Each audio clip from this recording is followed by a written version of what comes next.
everyone. I'm Melissa McAllister.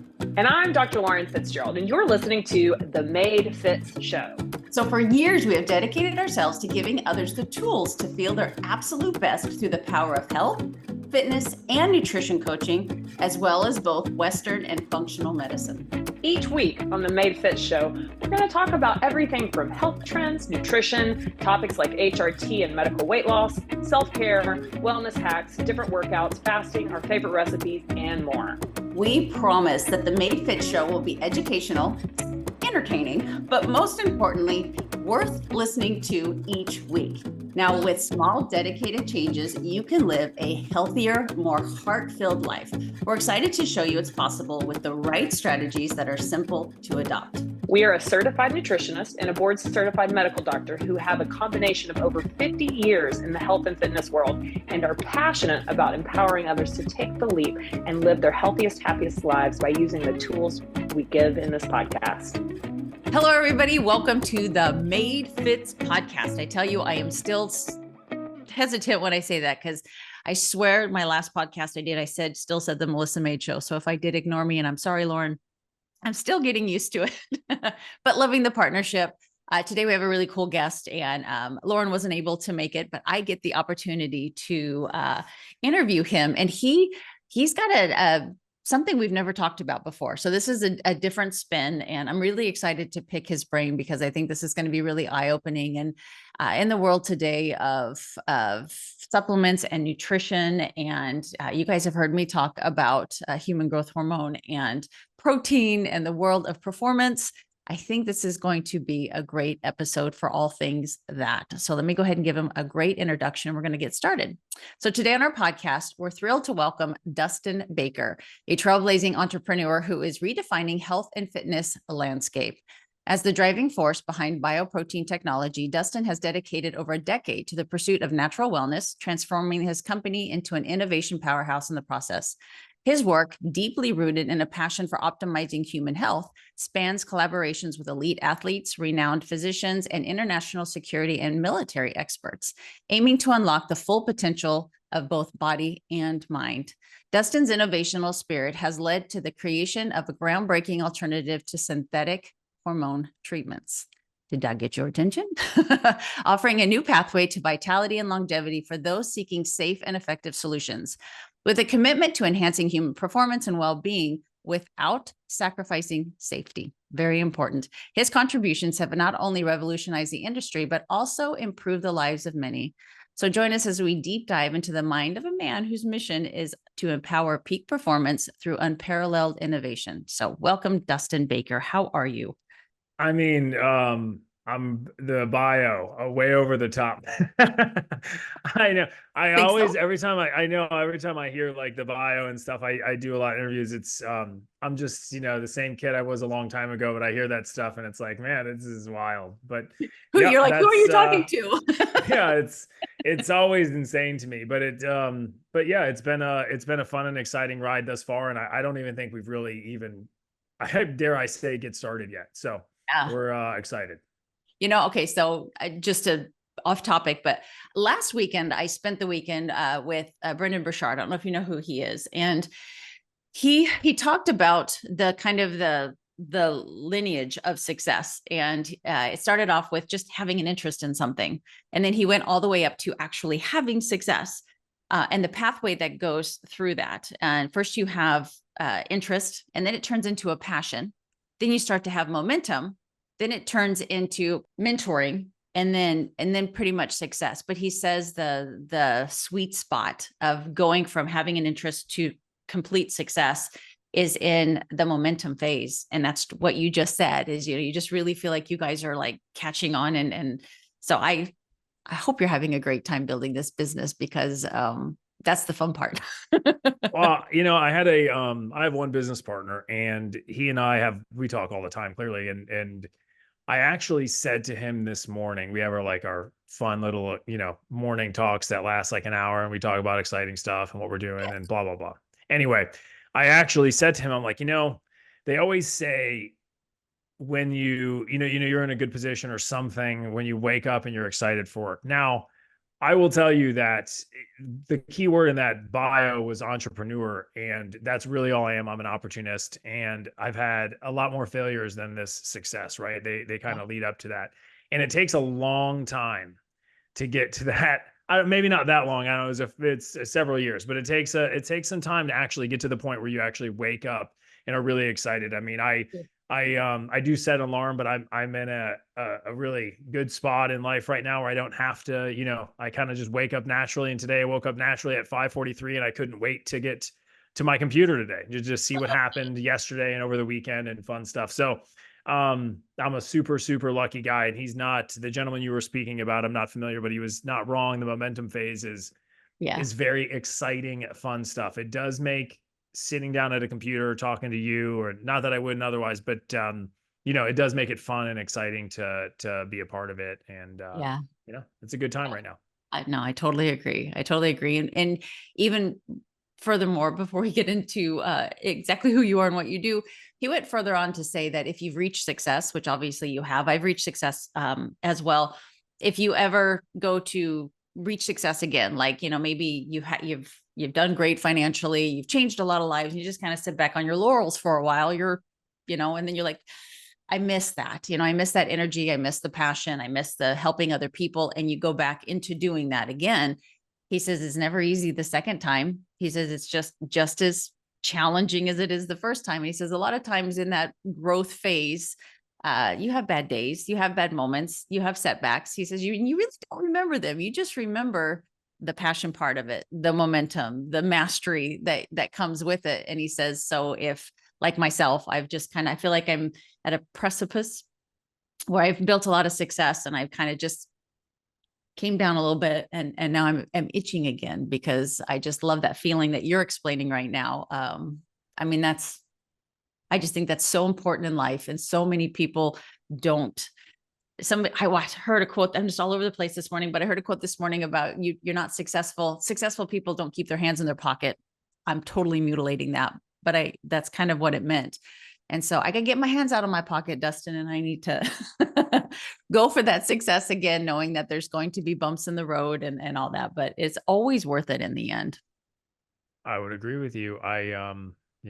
This venture is no different than any other, or yours as well. It's just having something that you're actually building and have a purpose for, I think, is whether it's, non-synthetic alternatives to hormone treatments, or whether it's fitness, or whether it's just even you're an individual and you're an accountant, but you found your new passion in reading, or you're starting a workout regimen, or you're into nutrition, but you're passionate about it. It's something that I think there's something very powerful about what we talk about in our business a lot, which I learned from one of my mentors, who's now a business partner, but called delayed gratification, and understanding the art behind delayed gratification, and Amen. things that you can't buy, steal, cheat. They have to be earned, whether that is a for-profit venture, nonprofit venture, or just, again, a workout and nutrition program. When you're having something that you are purposefully working towards, there is something intrinsically valuable to that, but also it's much more rewarding than, buying a car or paying off your house, anything monetarily investment, or even a thing, right? It's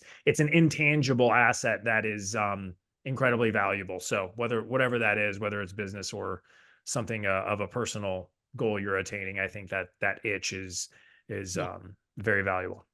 I agree. So I would love for the audience, because I'm not sure they've heard of Dustin Baker, to kind of give background. And if you don't mind going back pretty far, because I know your upbringing was a little bit challenging. If you wouldn't mind sharing a real brief Reader's Digest version of Dustin Baker's growing up. Sure. This is like a fitness, health, and nutrition show, and that's how I got my entire career start. And I think one of the things why that is I grew up with exactly the opposite. So I was raised by basically my grandma, and my mom worked all day. So I was a single parent household, and had some siblings and stuff. But the health, education, nutrition, any type of fitness type of stuff was, it was not a first priority, if it was a priority at all, because I think most families, and especially in this country, in America, are absolutely void and lack of proper nutritional education and fitness education from parents that lead down to their children. And your children will absolutely pick up the habits that you leave them behind, whether they are good or bad. And my grandmother and my mother are phenomenal human beings. My mom did everything she possibly could and worked every hour of the day, same as my grandma, to put us through school. And our purpose, or their purpose, was just to make sure, there was gas in the car to actually just get us to school, or even do a baseball practice. There was no actual nutritional, training or education. So why I say that is because I grew up pretty overweight kid, super unhealthy. That leads into your teenage and early college years, which developed into other, unsavory and poor habits. Whether the nutrition was the least of my concerns at that point, but whether it's, I signed up for college. I paid for some of it, but I didn't actually. I very rarely showed up. But it leads, to poor habits like drinking or smoking or any of those things, which I participated in all of them, to what I would consider unhealthy levels. And I was left without what we just spoke about earlier, which is that purpose, right? I don't believe that I had one. I didn't have one. I didn't have any strong mentors, or, I'm a man. It's when you're a young guy growing up, male role models are very important. I had very few, if any. So like, it was it was kind of this perfect storm of unhealthy mentally and physically, way of going about through life. And one day I had a friend, say I was probably in my early, closer to mid 20s, where he was like, "Hey, why don't you cut that stuff out and come work out with me?" And I did. I went and worked out with him. And that's kind of like this paradigm shift moment of, because prior to that, I didn't work out at all. I played baseball when I was a teenager, like a young kid. I got my guaranteed 3 innings, and I sat on the bench for the rest of the game. And that was pretty much the long and the short of it. So it gave what I learned from that first training session, and something really grabbed me and held on to me and taught me what we spoke about before, which is that delayed gratification of having something that you can't buy, cheat, steal. You have to earn it. You have to develop it. It takes time. And I had a lot of time on my hands at that point, but I spent a lot of my time, if not all of my time, learning everything I could about health, nutrition, physical fitness, human performance. And one thing led to another. And, we can dive into it, but we're well over 10, 15 years down the road, almost 20, I would say. And, it's a very different life these days. Yeah, it really is. And I find a lot of interest lately. Dustin, I just turned 50 2 months ago, and that was fun. But I used to be a master trainer, and I would train people to teach people. I don't know if that makes any sense. I get it. Okay. And I did that for a really long time. And I was in many consumer fitness videos, and felt pretty good at the performance side of it. I've kind of been retired from that now for about 15 years, and closer to a decade.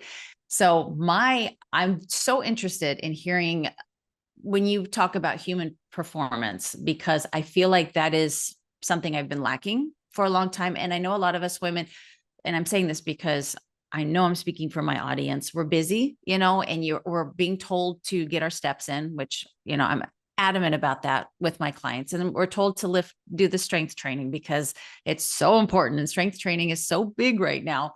But the actual active performance, the bodily movement. I have a really good friend. He actually reminds me a lot of you. His name is Mike Karpenko. And he's told me I should make a goal of improving my performance. And I'll be honest with you, I don't even really know what that means. I can lift some heavy weights. I can get in my 10 to 15,000 steps a day. I'm great at that. But when it comes to performance, for someone like me, who's like, I wouldn't even know where to start if I wanted to improve my performance, both in the gym, in my lifestyle, in supplementation, all of that. What is performance, simply put? It's a big question. Yeah, it's a huge question, because I think there's a lot of, we're talking objectively, but there's a lot of subjective questions that would have to be asked. So a lot of specific questions to you, but to do my best to speak objectively, a performance is, without any goals attached, performance would be increasing your body's ability to do certain things. Okay. So if you're looking at human performance, and when we would train, so after I started working out with that gentleman, a friend who we're still buddies, his name is Mike. I sent him, I tell that story in like every single interview because people, I mean, it's clearly, you know, it's part of the Sure, story. People it's ask, and I important. send it to him, and hopefully it makes him feel all good and warm and toasty. But he introduced me to my first mentor, actually, who was an ex-Olympic decathlete. So decathletes do everything. They have to be the best all-around athlete, period, end of story. They have to run, they have to jump, they have to do it all. Okay. So decathletes are the best overall athletes, period, on planet Earth, at least in certain circles. So I'm sure somebody would disagree with me. Either way, for the sake of the conversation, I was very lucky to mentor under him and do a lot of his programming, and that's really where I got my start in the fitness and quote unquote business entirely, literally. I mean, I lost my job when I was like, I worked at his gym, paid him, and then I'd never spoken to him. Lost my job when I was shortly thereafter learning to train because I wanted to train there from a performance aspect.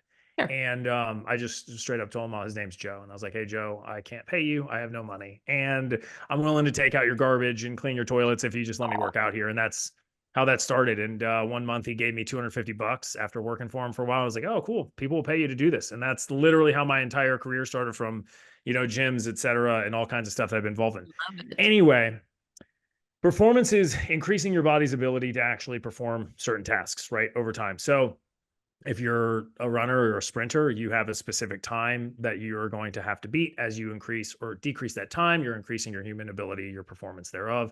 Whether you're an Ironman, you have, you know, running, biking, swimming, same difference. You're trying to decrease those times or increase your performance, increase your output in given time frame. So for somebody who's looking to start, I would say you would first initially want to create a baseline, and you would want to set up some sort of a specific goal, meaning, just like we talked about, figure out what that goal is. Now, whether that's just the workouts that you're participating in and you want to increase your performance in those workouts, we'll get which only could mean a few things of increased workload capacity. How much work can you do in a specific amount of time, or workload output, which is very similar, but how much, you know, if you're looking to increase weights, those would be quantifiable metrics, meaning measurable metrics you can use to show your increased performance. So you would want to set a baseline, and then you'd want to set up what metrics, what quantifiable, what can be measured metrics you would like to achieve. That would be the first step ever. You need to know what you're trying to achieve first. Otherwise you can't, and you need baselines. Otherwise you can't measure the interim between. You can't measure your output as opposed to what it was to begin. Yeah. Even if that's like weight loss, right? You're like, okay, cool. If it's weight loss, well, we have to talk about overall weight. We need to talk about weight over a period of time. We have to set an end date, and then we have to figure out how we're going to quantify that, other than just scales, you know, the number on the scale. If that's measurements on your thighs, hips, waist, whatever that is, we need to set up parameters so that way you actually have a goal you can achieve. If you always move the finish line, you're number one, you get zero satisfaction out of this, because it's an infinite game. Even if you set small achievements, which I think is best, set small achievements along the way to a larger goal, then that leads to furthermore, that's fine. But you got to have something you're trying to attain, and you have to have a quantifiable, a very specific way to measure not only during that time, but how, you know, when you get there, you're able to actually say, we achieved X, Y, and Z. Yeah. Okay. So like, that's so simple, but so profound, because for me, I think that like mobility is really big for me, because I'm a walker and I lift the weights. So I've just become very tight because I don't do, you know, I might skip the warm up and the cool down. Listen, I'm the king of skipping, not entirely warm ups. I found a good program that I've put it in myself that I do my warm ups, but cool downs don't exist. I have a toddler. I have a pregnant wife. I have a business and employees in a German Shepherd that likes to be louder than all of them. So it's the cool down is the first. The cool down is the first thing to go. And then the mobility has always just never been done. But I have since, and I'm no different than anybody else. I practice what I preach, and I have since literally just started a mobility plan that we put together, and but with quantifiable metrics, goals in place, right? An executable, easy, simple plan. And to speak on this, and I think this is very important, because people ask me a lot of crazy stuff all the time. None of what you asked me was crazy, but from all different avenues. And my answer for health, fitness, nutrition, any human optimization, any of this stuff, the answer should always be simple. If it's not simple, they're hiding something. but I'm serious, because people like to hide behind all kinds of different rhetoric and all different, there's all in the world of nutrition and fitness and the social media, there is an onslaught of crazy different things you can do. And I'm not saying that they don't work, but they all boil down to very specific principles that are simple. And the answer, more times than not, is very simple. It's very clear. It should not be difficult. So I just want to throw that in there. I agree. I actually prepared a poster reel. I can't remember, for my social media, talking about that. I actually think I posted it this morning, that it's not easy, but it's simple, and people, one of the first things I tell people is to really just find a couple of people they trust on social media when it comes to the health and fitness space, and try not to follow 20, 30, 50 people, because they will all conflict and you will be so confused. So find the people that you trust, and trust what they say, and go in that direction, as opposed to, oh my gosh, it's overwhelming. I have always been hugely interested in human growth hormone. I hope, and I'm going to knock on wood, that I test that I do pay attention to that. And it's kept me staying pretty, feeling like I'm 30 at 50. And I would love your take on human growth hormone and how we lose it as we age. I will preface by saying, and you can, of course, give me your honest opinion. And I find that most men are not huge fans of it, but I have been an advocate for, and I have done intermittent fasting for near 30 years, first by accident. Then it grew into a passion, because I didn't like eating breakfast. And then I realized, I started looking into the science of it and finding good things. Human growth hormone, the rise in human growth hormone is one of them, with intermittent fasting. But that, way back in the day, 30 years ago, I was interested in how we can naturally, and through supplementation, and how we eat, when we eat, what we eat, can change human growth hormone, how important it is to keep it up, and the things that you can do once it starts to decline to keep that hormone running, because it's what keeps us young. It's what keeps us strong. And I know this is kind of your area of expertise. So I would just love more information from you on human growth hormone, and especially the aging woman. Sure. So I think it's important for people, because you may be very knowledgeable about the hormone, but I have found that, and we work in the physician space first and foremost. Yeah. Okay. That's the history of our businesses since 2009, 2010, is we've all originally always sold our products to physicians, and then physicians provide them to their patients. So, years ago, my job, and it still is to some extent, I mean, not as much as it used to be, but my job was to go around and travel to wherever and educate physicians on hormones and growth hormone and stuff like that. And the reason being, and then making my big aha point here, is most people actually don't know about growth hormone anymore. They might think HGH and human growth hormone because they think of a steroid, but they're completely unfamiliar that a human growth hormone is simply a prescription drug to replace or to supplement or to increase actual growth hormone. And growth hormone is the master hormone of the human body. It's dominant in both men and women. It isn't like testosterone or estrogen, which both men and women have, but men are dominant in testosterone by a large margin. Women are dominant in estrogen by a large margin, one of the things that make you male and female. But growth hormone is not sex dominant. It is equally in both sexes, and it's responsible for metabolic function, muscle function, wound healing, skin, sexual function, even blood oxygen potency, like all kinds of fun stuff. However, it has since, I mean, it's completely been overshadowed by the talks of testosterone, or when you get into, female medical spaces, now you're talking about progesterone and estrogen and all these other hormones, which are great. They're essential for certain specific things, but growth hormones pretty much fallen off the map. And now today, physicians included, and I'm not talking about every physician, don't get upset. I'm very much so generalizing here.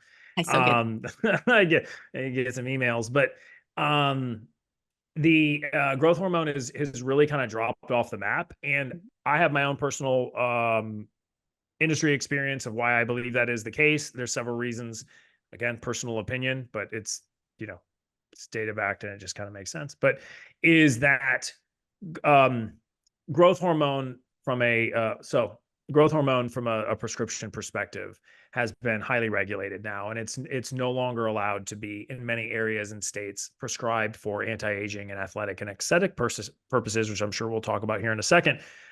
So as those things go down, the price and the availability the price goes up and the availability goes down along with that. And so you're looking at growth hormone treatments that are going to range anywhere from $3,000 to $10,000 a month. Depending upon where you're at in the United States. Florida is a little less expensive. California's through the roof. So it's very hard to provide or sell, because physicians do sell stuff that's, especially in the aesthetic or anti-aging world, it's cash pay. So they're selling things. It's very difficult to sell somebody something for $10,000 a month. That is a very small percentage of the population. So with that, if the physicians are no longer prescribing it, one, it's too expensive. Two, they're not allowed to, depending upon the medical association that they are governed by or the FDA. These things will slowly disappear, in which they have. Growth hormone, taking a step further back, is the master hormone, right? Unfortunately, it decreases by about 1% every year, sometimes in extreme cases, 50% by 35, which is typically why individuals wake up at like 44 years old. They look in the mirror. They don't really feel like they used to. They don't look like they used to. They're wondering what happened. A physician we work with here in town has a great analogy, which is growth hormone or hormonal decline is kind of like getting a paper cut every day after you finish puberty. And so one day you wake up, you're covered in lacerations and you're suffering from massive blood loss, and you just finally are like, okay, something's seriously wrong. It's a slow boil, and you just waited very long. So that's kind of where we come in. We help to offset those types of issues and help you feel and look like you used to. We just do it a different way. We don't do it through a needle or through specific prescription drugs that change your physiology. There are some benefits, but with any type of synthetic drug, you are going to incur some sort of a side effect, whether it's noticeable a little bit or whether it's noticeable, catastrophically.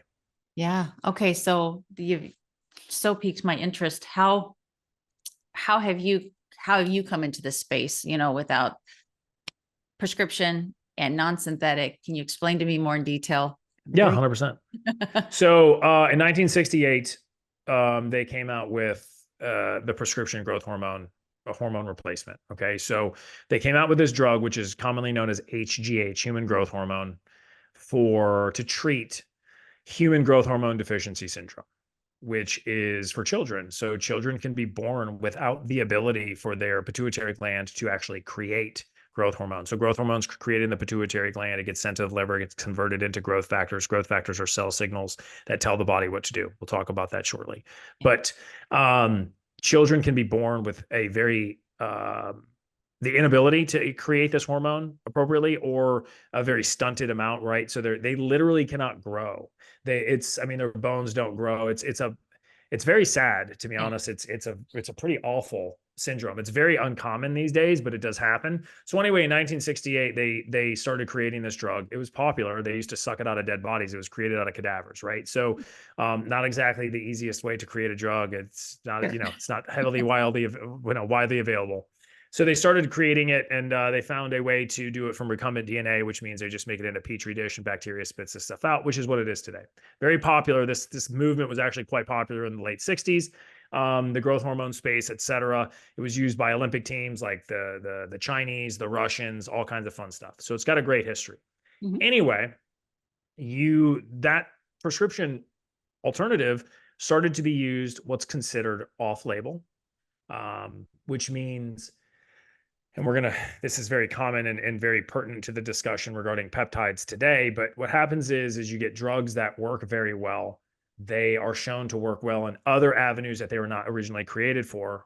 We just talked about growth hormone for kids. Well, now we realize, the growth hormone of decline of adults. So, hey, why don't we just throw this stuff in there and see if we can't delay or offset the aging process, which is great. It works. Prescription growth hormone works. I'm not against it when medically necessary. It's a phenomenal drug. It's just super expensive.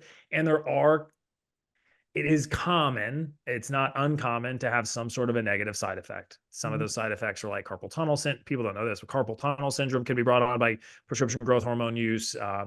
insulin sensitivity issues, which is a whole nother thing, which can actually backfire and cause you to gain weight later on in life. It messes with how your body utilizes food as an energy source. It can cause cardiac issues. So actual growing of the smooth, your heart's a muscle. So it's smooth muscle. It's, you know, you're synthetically and abnormally increasing this hormone in your body. So it's, your body doesn't know how to shut this stuff off. So it can actually grow that tissue, which can cause heart issues. So any of that. So, which brings us to our regulation issues and stuff of today, right? Mhm. So then you have the intro of peptides, which have done the exact same thing, which is peptides were used and created to help with post-surgical healing. They were originally designed to be used for like 3 weeks after surgery, and then you stop. The reason being is because they're not really tested past that. They work a little bit different. Instead of replacing the hormone, they're called secretagogues. And what they do is, we talked about the pituitary gland that releases growth hormone. Think of it like a lemon. The peptide is going to squeeze that pituitary gland to create more growth hormone in a synthetic way. Those peptides they're synthetic, non-natural amino acid chains. So they don't occur naturally in the world. So we don't know what that's going to do to you long term. Anyway, Justin, can I cut you off real fast? Please. You talk, because I've taken this. Are you talking about things like CJC12 and Samorlin? Okay. Yeah. I'm just being 100%. clear. Yeah, BPC, CJC, and Moreland, yes, they're secretagogues. So they create the intent, higher intent purpose is where I'm going next, is they create more of they cause the pituitary to create more of the growth hormone. Yes. But remember, the growth hormone still has to be sent to the liver, as we just talked about, to be converted into what are called growth factors. So whether you're taking the peptide or whether you're taking the actual synthetic injection, the hormone itself needs to be sent to the liver. And the liver does this cool thing, converts it into growth factors. And growth factors are really the secret sauce. They're called protein cytokines. Cytokines are cell signals. So they get sent out into the blood to trigger different cells in the body, depending upon the growth factor, to perform a task. Typically, that task is the multiplication and differentiation of a cell. That is cell reproduction. Why that's important is because as you age, you are creating, because your hormone is going down, you are creating less and less of these cell signals.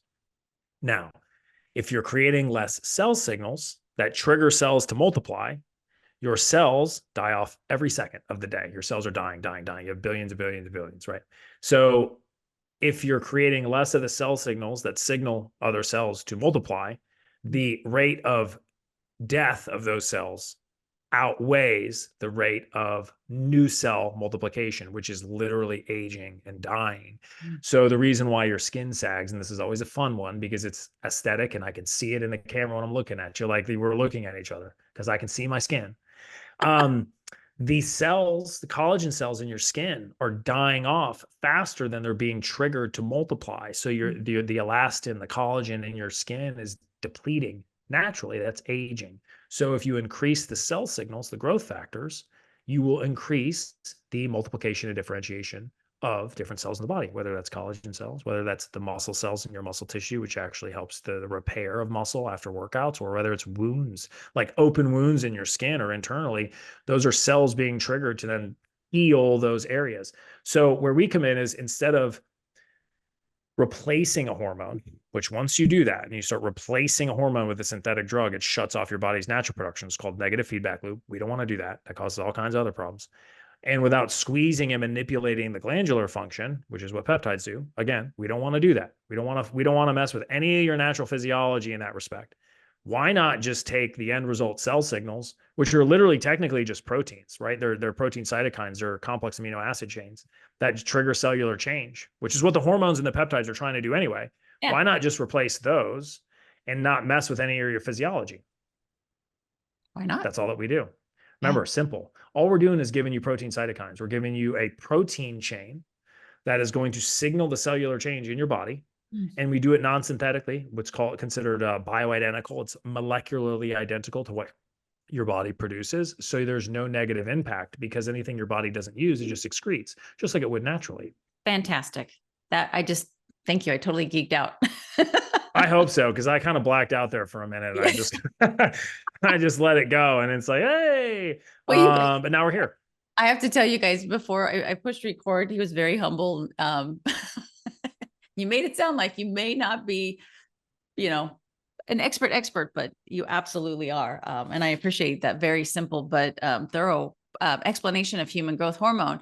And can you share, are there any kind of symptoms? So say there's, the 35-year-old woman, and she's like, geez, I wonder if I'm having, if I've got lower regular growth hormone in my system, is this something that I should consider? Other symptoms that kind of trigger or make you go, okay, this absolutely could be me? So there's several. We do 13 different growth factors, which can be found in our materials that we kind of mess with to create this stuff. So, and each one focuses on different parts of the body. But over and all, we're talking about growth hormone. One that is specifically for women is, a lot of times you'll hear like, hey, I'm working out, I'm doing this workout plan, I'm following a nutritional diet, I can't seem to lose these few extra pounds, or especially around my midsection, which nobody wants their belly hanging over their waist, whether you're in a bikini or whether you're in board shorts, nobody wants that stuff. So that is a pretty strong indicative, or a pretty strong kind of marker to say, hey, maybe there's something else here. And the reason is, specifically with women, is women suffer a lot more, I believe, personal opinion, from men in the respect of insulin sensitivity issues. Now, we talked about insulin sensitivity, which means how your body utilizes insulin. It can mean how your body uses food sources. Okay. Does it store it as fat, or does it use it as an energy source? What happens with women, and again, I'm not a physician, I'm not talking about anybody subjectively. This is an objective opinion by and large. And from my understanding and working with physicians, I've never taken these drugs, but the data is very clear and the science is clear that women utilize two drugs way more than men that directly impact your body's ability to utilize insulin sensitivity issues. Okay. The first is birth control, and the second are antidepressants. So women utilize, I think it's 70 to 30, if not 80 to 20. And again, I could be wrong on those specific numbers, but women utilize more. I think I'm being conservative by saying 70-30 for antidepressants. And I would venture to say it's probably a 99 to 1%. And I'm being, again, extremely conservative. I don't know what people do, all kinds of weird stuff. I don't know many men that take birth control, but I'm sure there's somebody out there that takes birth control. But women utilize birth control way more than men do. Both of those drugs with long-term use are directly linked to insulin sensitivity issues. So they mess with your, let's just keep it real simple. They mess with your metabolism. They mess with how your body utilizes food. That is a scientifically proven fact. So if you're able to increase or fix the insulin sensitivity issues that you have, or increase insulin sensitivity, how your body responds to insulin being produced, a lot of times you'll see some of those extra pounds fall off. You're going to see changes in positive body composition that you may not have been able to do before. And it's not that your workout plan isn't working, or it's not that your nutrition isn't working. Your physiology might be messed up or different than it used to be because of long-term pharmaceutical drug use. So with women specifically, that's a huge one we've seen. Plus, we've seen in blood panels improved TSH levels, which is, thyroid hormone, which is literally your metabolic function. Okay, so I'm done with the podcast. This has now become a you and me conversation because I am so interested in this. Like, this sounds like something that I could incorporate in my own life. Because like I said, I've taken on and off the CJC 1295 for quite a while. And are you even able to get it anymore? It's been banned by the FDA after whatever your compounding pharmacy runs out. So you're either going to be taking an Asian version that is going to fly under the radar and sold for research purposes only, which means you shouldn't be taking it as a human. Which means you're basically just, using whatever, black market stuff. But anyway, that's where we're at now. I mean, the FDA did half my job for me last year, but please continue. Please continue. That's good. Yeah. I haven't been on it for a while.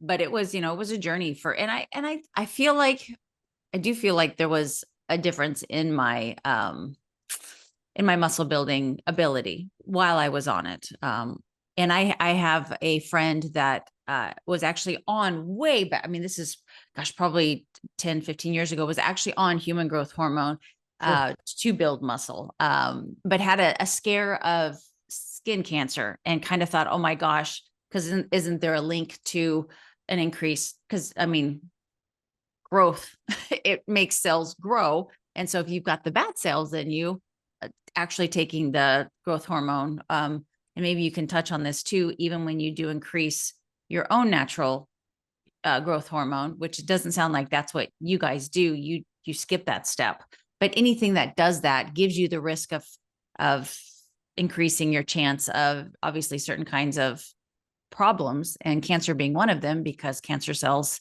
of course, want to grow. And if there's anything out there that's going to aid in that growth, you're in trouble. So the science on that is absolutely 50-50. There is Okay. no definitive science that's going to tell you that. Okay. So when you talk to physicians, you're going to find physicians on one side of the spectrum.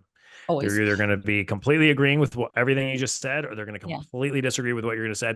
And maybe you find some in the middle where it's like, well, we don't really know yet, which is realistically kind of where we're at, is because the issue with the statement that you made is it's leaving out too many variables.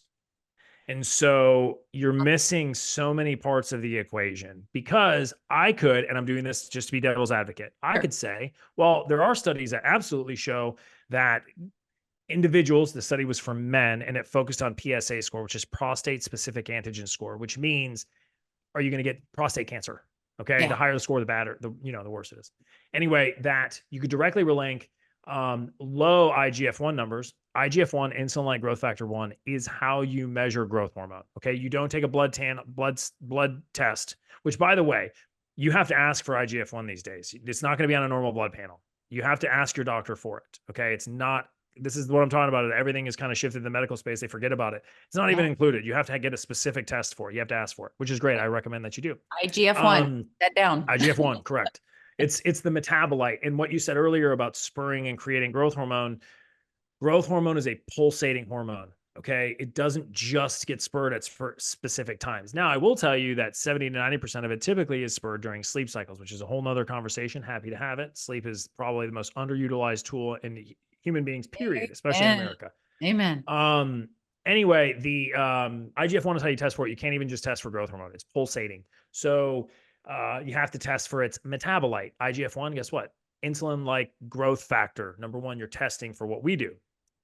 Either way, when you're looking at like cancer studies, there are ones that would say in favor of what you said, of saying, oh, it grows cancer cells. You're not wrong, but you're missing variables. In those studies, they were using completely synthetic drug, and it was in women specifically. And they were giving them boatloads, like obscene amounts of this drug. Okay. So they're being put into an abnormal space. You could say that about anything. Because you can give someone abnormal sugar amounts, and you're going to grow cancer cells. And that's a proven fact. So it's like, there's variables to that. And I'm not saying I'm on either side of there. I would, I focus on what we do in our product. And if, the studies come out that growth hormone is really bad, it actually only helps my business. So, take that for what it's worth. But there's two sides to every story, especially in the medical space. There isn't really some sort of definitive answer.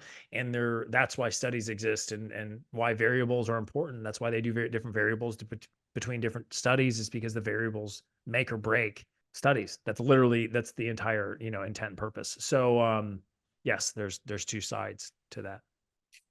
I was piqued my interest when you were talking about your product, and it sounds like, because to me, I was just assuming it was just a one size fits all, and obviously not. And ladies, you got to go to the website, because the first thing that pops up are for very ripped men. It's a very nice picture.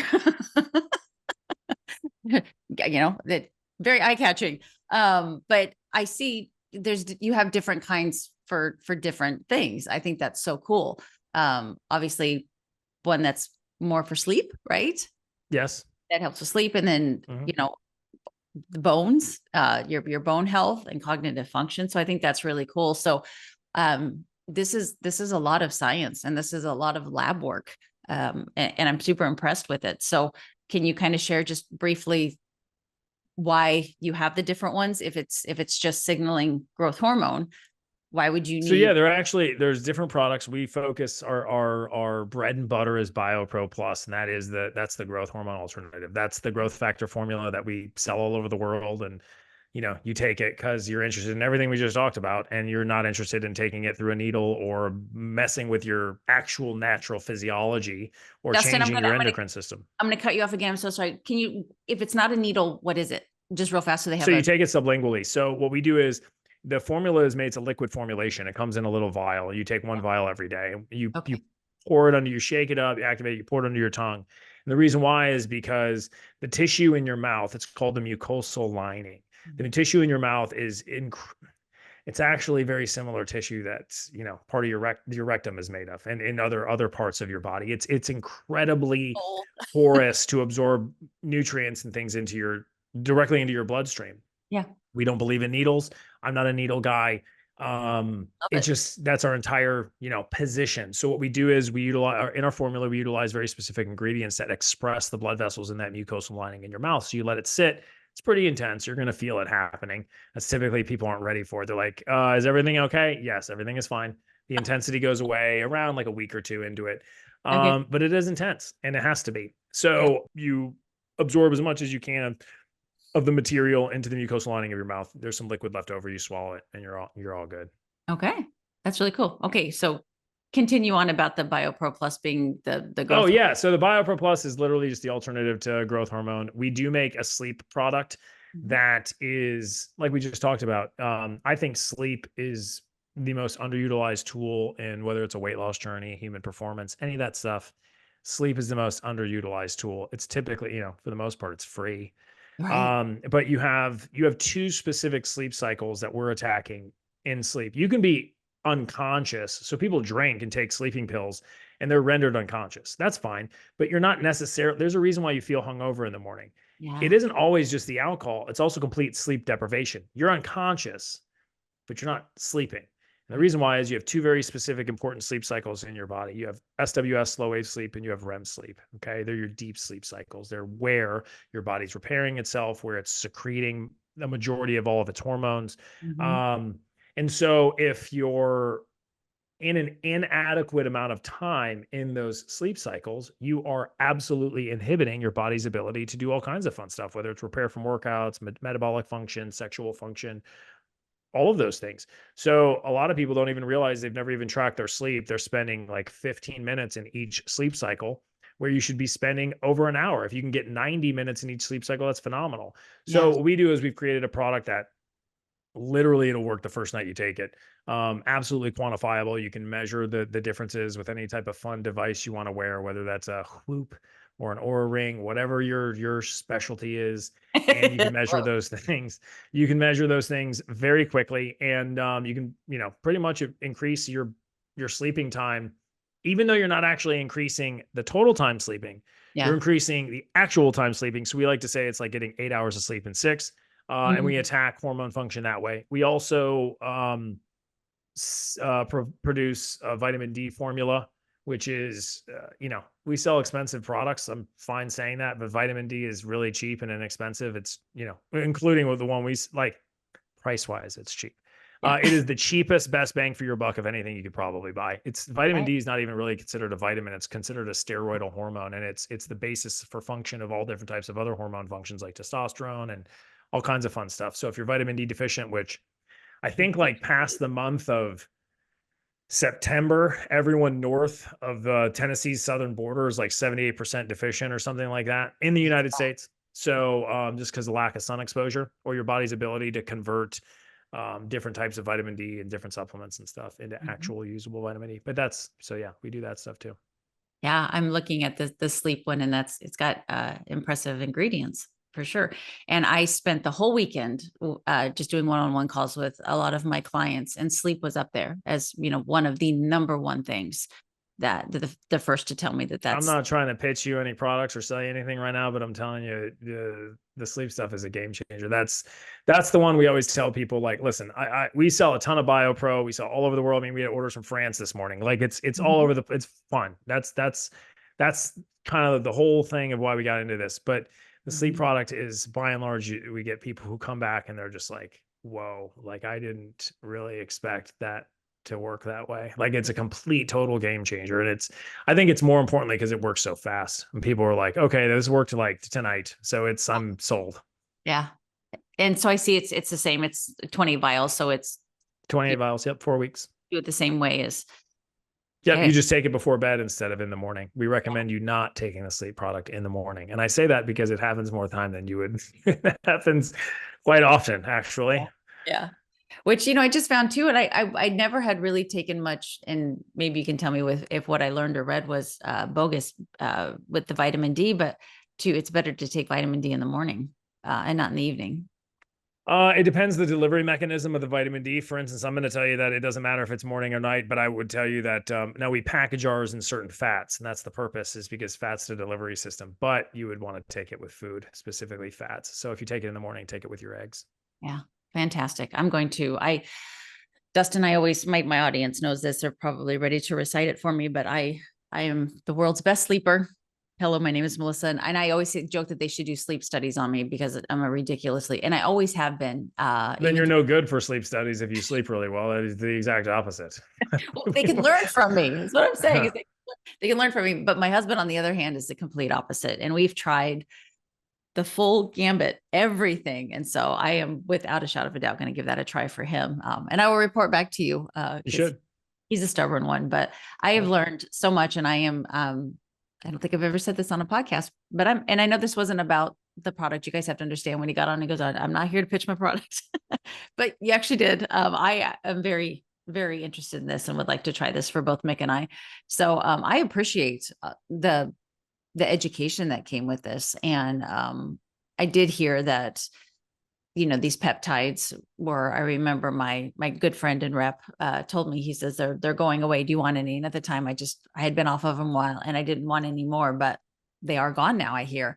And I do know growth hormone is hugely important. I sleep very well. So I believe that helps with my growth hormone. Sure. Don't combat me here, but I believe my intermittent fasting has been very beneficial over the past couple of decades of not eating right when I wake up. And doing my exercise fasted. Well, if you're not hungry when you eat up, it's a potential biomarker to show something else that you might not be excited about. Tell me.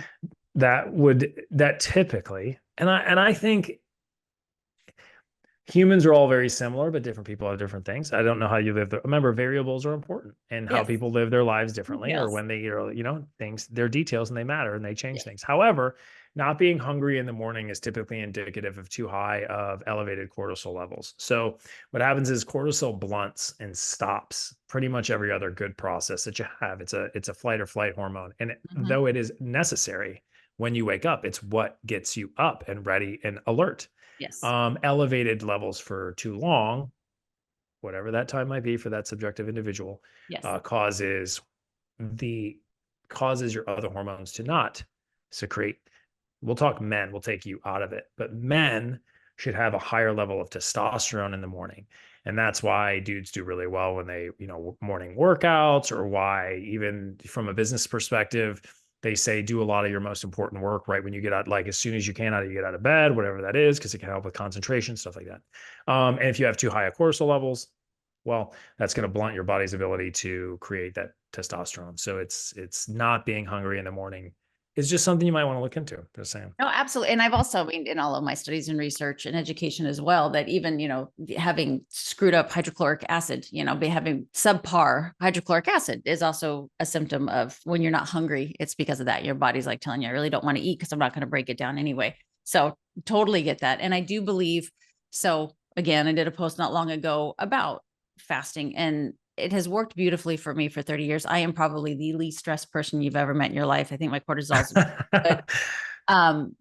But it is not for everybody. And I am 100% adamant about that, especially somebody who has a lot of stress or, has high cortisol or adrenal fatigue or anything like that, for sure. But it's not for me at all, Melissa. I think breakfast is definitely one of the best meals. Your favorite. Isn't that funny? That's so funny because I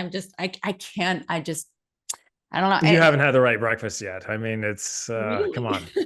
I'm a really good cook. But anyway, like I said, the education has been And I have had many nutritionists, dietitians, doctors. My partner in this is a doctor, and I have been very educated, and I appreciate that. If you would do me a favor and kind of share with where people can learn more about you, your business, your products, so that they can kind of take a look at Sure. number one, you know what I'm talking about, right? Have you looked at your own website? Yeah, I know. I'm aware of the website. But Yes, I'm aware of the website. The pop-up. Yeah. What's wrong with it? No, it's fantastic. Kudos.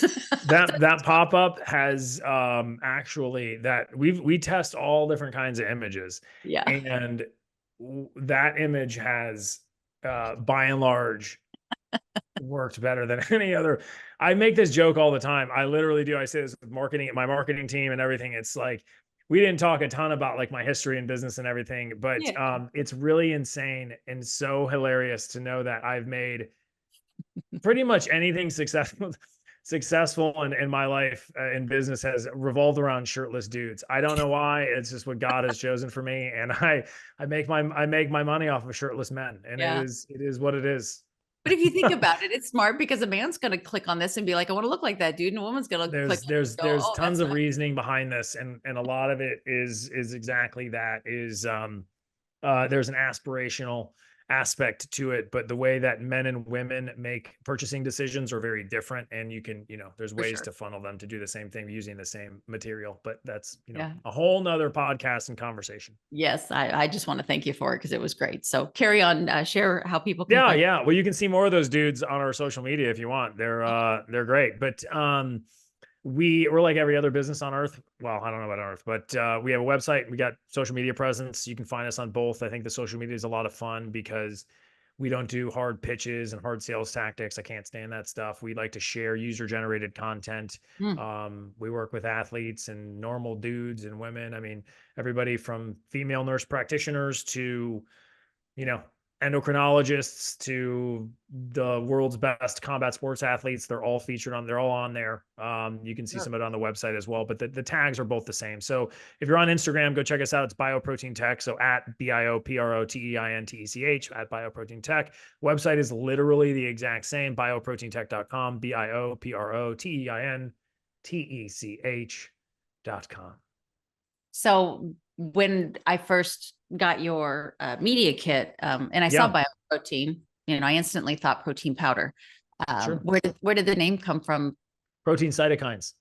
Okay. That makes sense. So there are protein cytokines that you're using. So when we think about the name bioprotein technology, it's because that's what you're taking. It's not protein powder. It's protein cytokines are the cell signals that we're utilizing. Fantastic. And again, I'm probably going to keep you on here way longer than I promised. Anything in the future? Are you in development? We're always doing fun stuff for the future. We actually own I say like the number is always kind of different because I don't actually know the exact number, but let's just say 30, because I'm going to shoot the gap between 25 and 35 different formulas. The cool thing about what we do is where a lot of companies, we just do business very differently. We like to actually do what we're doing. So for instance, it doesn't really cost us any money outside of normal operating procedure to create new formulas or work with formulations. I mean, the original formulator for this stuff, which was products ago for years and years ago, the products are much more advanced and different now, but he still does a lot of our formulations, right? They're still used as whether it's consulting or whatever that is. So we like to stay as vertically integrated as humanly possible. So it's not just, way outside of our reach. We're able to do things that a lot of other companies either can't afford to do or don't see as viable because of whatever reason they want to. We have the flexibility and ability to do all kinds of cool stuff. So we do. We're always worried about, not worried, but we're always dabbling in our next best thing. And, whatever fits what our audience is looking for and what we personally believe in. Those two in alignment's fantastic. I lied. One more question. So someone starts the BiPro Plus. Yeah. And I remember, and this may be the same case back in the day of like starting CJC being told it's going to take 2 or 3 months to notice a difference. Is that kind of the same with this, or will you notice any kind of positive change in that first month? I would say that you should absolutely feel at least some sort of positive change within the first month, if not see some sort of physiological change. Without question, and we ask and poll our users all the time. We are very like we're a real business. We have like sales reps and we sell to doctors and we call them just like any other pharmaceutical, company. We're very involved. We love feedback. We always ask for it. And so whether it's from physicians, or it's our actual users, many times a lot of our physicians are actual users. Yeah. They typically will always report back. And this is overwhelmingly, it's always the same answer. 10 to 14 days, you start to feel like you can feel like the switch is flipped. Okay. That's typically energy, focus. Like it just, the way that it's described is like something has changed. I feel very different in a great way. I feel very energetic. I feel less lethargic. I feel more drive, more motivation. There's reasonings and science behind that. And then if with males, and females absolutely do feel an impact in sexual function and desire. However, with males have more of a physiological response because we have appendages that many women don't. And they will see for guys that are suffering from, which is 1 in 3 men, by the way, some sort of a sexual dysfunction. A lot of guys will see that change within the first 72 hours. And that's when they're like locked. So they'll be like, hey, this hasn't happened. And because guys wake up a little bit different. And so you'll have guys that are 45, 50 years old and you'll get messages from them. That's why the internet's so cool. But they'll be like, hey, I just want to let you guys know this happened to me like 72 hours in and I haven't felt that way in 20 years. And from that, they're lifers locked in for basically ever. So blood work, you can do blood work within 30 days, 100%. Blood work typically shows increases in IGF-1 levels for dudes, testosterone, because people don't actually know, physicians, a lot of physicians included, that those two hormones are symbiotic, including estrogen. So if you're taking testosterone, you're a dude. And I think this is very important for, otherwise I would not continue. Believe me, I'd be like, oh yeah, I said my piece, website, you got it, I'm out. But this is important, especially for your audience. With testosterone, I'm going to say my men's piece first, and then ladies, stay close because this is going to get cool. But with testosterone, your body, and this is not our science, this is published science, to absorb testosterone optimally, whether it's natural or a synthetic drug that you're taking, you have to have adequate growth hormone. More importantly, the study is done for IGF-1, its end results. You have to have adequate IGF-1. That's just the way that those hormones interact and work. So if you're a woman and you're going through menopause, if you go see a physician, many times, a lot of the times, they're going to want to prescribe you testosterone because that's what you're deficient in. And that's why you're feeling off. You have testosterone in your body. You have to maintain a certain level. Most women are not interested in taking a testosterone injection or rubbing creams on certain parts of their body. They're not interested in taking synthetic testosterone. That's terrifying. If I was a woman and I was already going through menopause and 50 years old, that I would already be upset about other stuff. I'd be terrified to take testosterone too. I think it would make it worse. Here's the cool part. What our physicians have found is that they've had massive success, and this is nationwide, massive success prescribing BiPro as an alternative to prescription testosterone for women in menopause, premenopause, menopause, and postmenopause, because they don't have to take the injection, but their bodies are utilizing the testosterone that it still has left more effectively than it wasn't. So they don't have to take a needle. It's been massively successful in our physician space for that purpose. It's been really cool. So you don't have to take any of the drugs, but I wanted to throw that in there. I thought after talking about you and the audience and stuff, I thought it was very pertinent information.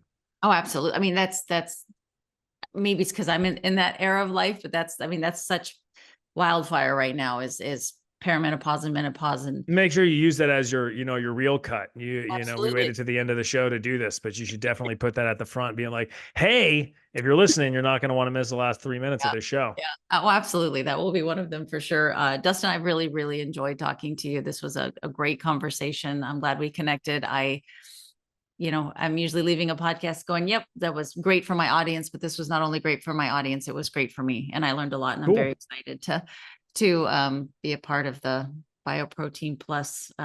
We'd love to have you as part of the team. I appreciate you having me on and letting me just, talk at you and your audience for an hour and 8 minutes. I had a good time. Thank you so much. Yeah. And congratulations on the little one to be. That's fantastic. Oh, thank you. Yeah. Yeah. And good luck with the German Shepherd. Yeah.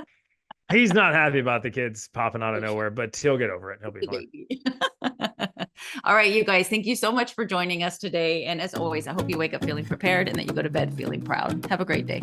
Wow, we've reached the end. But before we leave you, we'd love to hear from you. After all, it's not every day that someone reaches out and asks for your opinion. And to us, your opinion does matter. Now, the content in this episode is not intended to be a substitute for professional medical advice, diagnosis, or treatment. Always seek the advice of your physician or other qualified health provider with any questions you may have regarding a medical condition. Share this episode with anyone you think needs to hear this message. And please remember to do your part of the bargain by rating, reviewing, and subscribing wherever you listen to the Made Fitz show. We are Melissa and Dr. Fitz, and until next time, thank you for your time, support, and action you take in your own health journey. You get one life. Let's live it abundantly together.